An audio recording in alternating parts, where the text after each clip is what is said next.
I'm going to bisect an angle or cut it in half by making a series of 3 circles. The first circle, I'm going to place my compass on the vertex of the angle and draw a circle any radius. For the second and third circles, I can change the radius as long as the radius of circle 2 and the radius of circle 3 are the same, but I choose to keep them the same as circle 1. The second circle is going to be at the intersection point between the first circle and the original ray.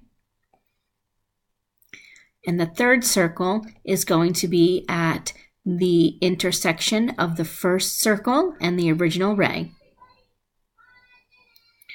Where the second and third circles intersect, that is where I'm going to draw from the original vertex through the point of intersection of the second and third circles.